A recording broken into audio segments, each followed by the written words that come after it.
నాయకులు ఎంతసేపు ఉన్నా ఓట్లు ఎట్లా పొందాలా, అంటే రాష్ట్రం ఎటుపోతుంది, అధోగతి పాలవుతుందా, ఎవడి ఇబ్బందులు ఏంటి అనేది తెలియదు. రోజు మేము కనీసంగా మధ్యాహ్నం అంటే నైట్ తీసుకుపోయారు, ఒక నైట్ నుంచి నైట్ ఒక 2 రోజులలో నా కళ్ళ ముందు ఒక 20 మంది చనిపోయారు. 2 డేస్లో 20 మంది పైగా నేనున్నటువంటి రూమ్లలోనే చనిపోయారు. అంటే నాకు ఏమనిపించిందంటే వీళ్ళు కనుక కరెక్టుగా సౌకర్యాలు కల్పించి ఒక కార్పొరేట్ స్థాయిలో ఉస్మానియా ఆసుపత్రి తీర్చిదిద్దితే 20 మందిలో 10 మంది బతికేవారేమో అనిపించింది. అంటే నాకు అనిపించింది ఏంటంటే ఈ వసతులు కూడా లేవు. వచ్చి కరెక్ట్గా వసతులు ఇచ్చి వాళ్ళకి అన్ని రకాల ఆక్సిజన్ సిలిండర్ పెట్టి అన్ని రకాలు చేస్తే పరిస్థితి వచ్చేది కాదేమో. ఇంకా వైద్యుల సంఖ్యను పెంచి మొత్తంగా జూనియర్ డాక్టర్లతో నడుస్తుంది.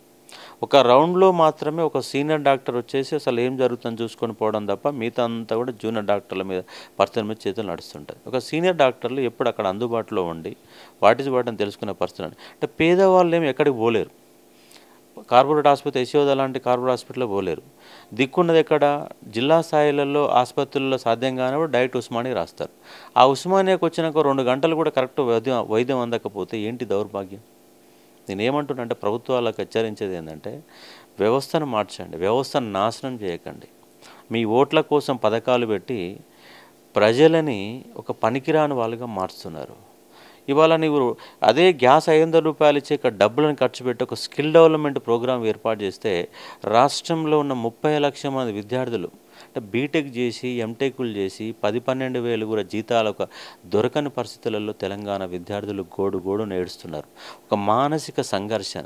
అటు ప్రభుత్వ ఉద్యోగానికి పోతేనే ఉద్యోగాల సంఖ్య తక్కువ, ప్రిపరేషన్ అయ్యే వాళ్ళు చాలా ఎక్కువ. ఉదాహరణ గ్రూప్ 2 చూడండి, ఉన్నటువంటి పోస్టులు 783 పోస్టులకు 5,50,000 మంది అప్లై చేశారు. అంటే 5,50,000 మందిలో 5,49,000 మంది నీకు ఉద్యోగం రావట్లేదు కదా.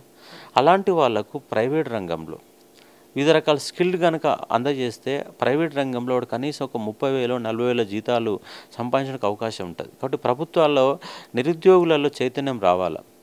ప్రభుత్వాల మెడలు వంచాలంటే నాకు వచ్చింది కదా, నా దగ్గరికి వచ్చినప్పుడు అతని దగ్గరికి బాధ వచ్చినప్పుడు మాత్రం భావన వ్యక్తం చేస్తున్నారు. అంటే సమాజం గురించి ఆలోచన చేసే వాళ్ళు చాలా తక్కువవుతున్నారు. అందుకే ప్రభుత్వాలు ఇష్టారాజ్యంగా ఆటాడుకుంటున్నాయి.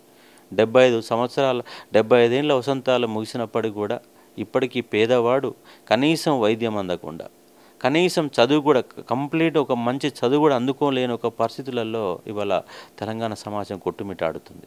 నేను కాంగ్రెస్ గవర్నమెంట్ కానీ ఏ ప్రభుత్వాలకు కానీ రాష్ట్ర ప్రభుత్వ దేశాలకు ఉన్న ప్రభుత్వాలకు కూడా చెప్పేది ఏంటంటే ఫస్ట్ విద్యా వైద్యం పైన దృష్టి పెట్టండి.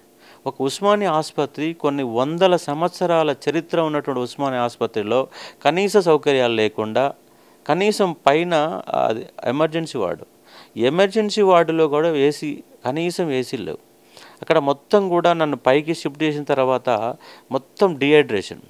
కనీసం నేను ఉంటే అసలు నా దీక్షను కూడా కొనసాగించలేమన్న పరిస్థితులలో నాకు వాతావరణం అనిపించింది. ఒక ఎమర్జెన్సీ వార్డులో ఒక ఏసీల మధ్య కూడా జనం లేకపోతే ఏంటి ఈ ప్రభుత్వం ఏం పని చేస్తున్నది.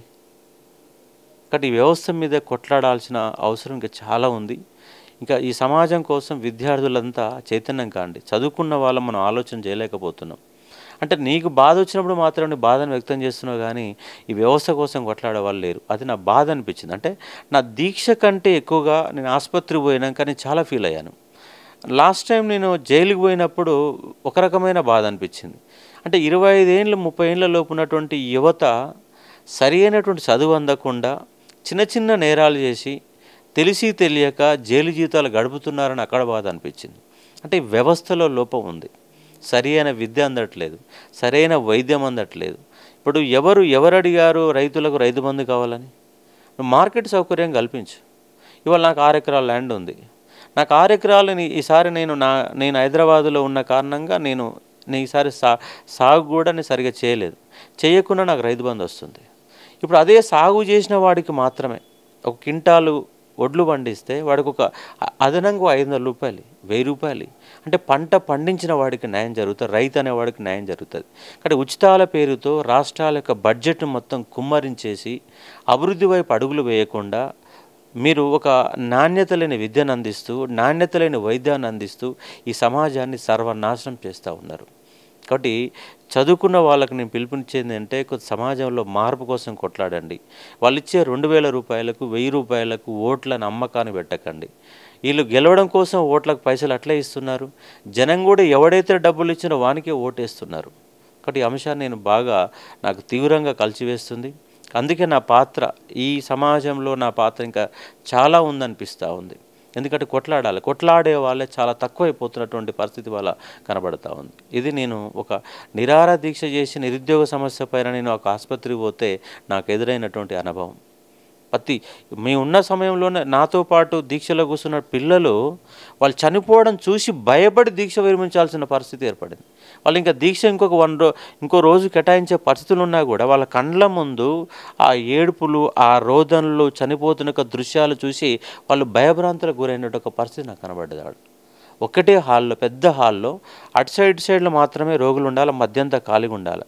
అంటే నీకు బిల్డింగ్ వసతి లేక మధ్యలో మళ్ళీ బెడ్లు వేసారు. అంటే ఒక్క రూమ్లోనే ఒక 50-60 పడకలు వేసేస్తే దాంట్లో రోగంతో వచ్చే వాళ్ళ యొక్క రోగాలు మిగతా వాళ్ళకి వ్యాపించవు చెప్పండి. కాబట్టి రేవంత్ రెడ్డి గారు మీరు చెప్పే మాటలు కాదు, ఫస్ట్ ఒక్కసారి ఉస్మానియా ఆసుపత్రిని సందర్శించండి. రూము తిరగండి, వార్డు తిరగండి. ఫస్ట్ ఎట్లనో గాంధీ ఆసుపత్రి కిక్కిరిసిపోయినటువంటి జనంతో కొట్టుమిట్టాడుతున్నాయి. కొత్త బిల్డింగ్లు కట్టండి, ఆసుపత్రులు కట్టండి. ఇది మనకు కావాల్సింది కదా అభివృద్ధి అంటే. ఈ పథకాలు ఉచిత పథకాలు కాదు కదా. కాబట్టి ఈ సమాజం ఎప్పుడు అర్థం చేసుకుంటుందో ఏమో కానీ ఒక దౌర్భాగ్యమైన పరిస్థితుల్లో సమాజం ముందుకు పోతా ఉందని నేను అనుకుంటున్నాను.